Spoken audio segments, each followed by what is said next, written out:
Hi, we're talking today about John the Baptist. Biblical texts generate multiple interpretations.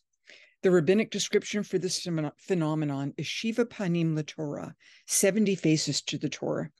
The image suggests that each verse, each phrase is like a beautifully cut gem with intensely shining facets. And when we read scripture, we should see multiple facets and so discover multiple meanings. Scripture will always yield different meanings since we always bring different perspectives to it. Jews in exile in Babylon, the people to whom Isaiah spoke, received a different message than people hearing Isaiah in first century Galilee or 21st century Poland. Jews will understand Isaiah's words differently than Christians. Our scriptures also generate different meanings because words change meaning over time and because these ancient texts contain no punctuation. For Jews in 6th century BCE Babylon, and for Jews today, Isaiah's message concerns the importance of the national Jewish homeland. Isaiah speaks of a voice, perhaps of an angel or a prophet, telling the Jews in Babylon to prepare the way of the Lord, make straight in the wasteland a highway for our God. Otherwise put, Isaiah exhorts them to build a road because they're going home. Further, when the way is prepared, then the glory of the Lord shall be revealed. How? Because all people shall see the power of God in repatriating the covenant community.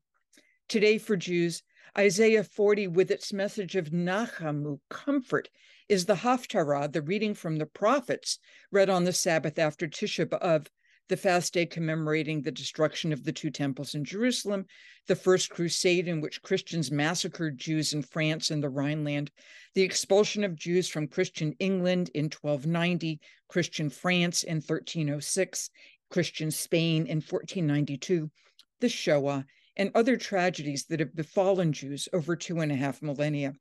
This is the first of 7 successive Shabbat Haftarot from Isaiah, all concerning comfort. And then comes Rosh Hashanah, the new year. The Jewish liturgical cycle insists that national tragedy is not the end of the story. Comfort and restoration will occur whether in our time or in the Messianic age. For Mark, Isaiah speaks not about the return from exile, but about the baptizer proclaiming Jesus' advent.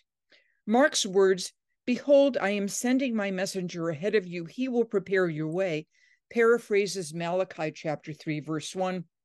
"Behold, I am sending my messenger to prepare the way before me." Malachi ends with the prediction of the return of the prophet Elijah, the role Mark assigns to the baptizer. And then Mark inserts Isaiah chapter 40, verse 3. While Isaiah spoke about a voice telling Jews in exile to build a road in the wilderness, Mark describes John as a voice calling out in the wilderness. Grammatically, Mark moved the comma. Isaiah mentions a voice crying out, comma, in the wilderness prepare the way, and Mark presents a voice crying out in the wilderness, comma, prepare the way. And words also change connotations. Here are 2 examples. First, Isaiah's Lord, in Hebrew the tetragrammaton, YHWH, is in Mark's Greek kurios, a title for Jesus.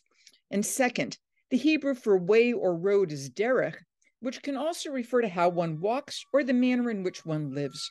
The Greek translation is hodos. The earliest followers of Jesus were not called Christians. They were called followers of the hodos, followers of the way. Thus, Isaiah's prepare the way of the Lord has for Mark Christological input. The way is discipleship, and the Lord is Jesus. For Mark, and so for Christians, Isaiah 40 speaks of John and Jesus and their followers. But Christians should also recognize how Isaiah spoke to the Jews of his own time and how Isaiah speaks to Jews subsequently. And with this broader knowledge, Christians can therefore better understand the Jewish attachment to the homeland, the fidelity of Israel's God to the people Israel, and the need of all people for a message of comfort.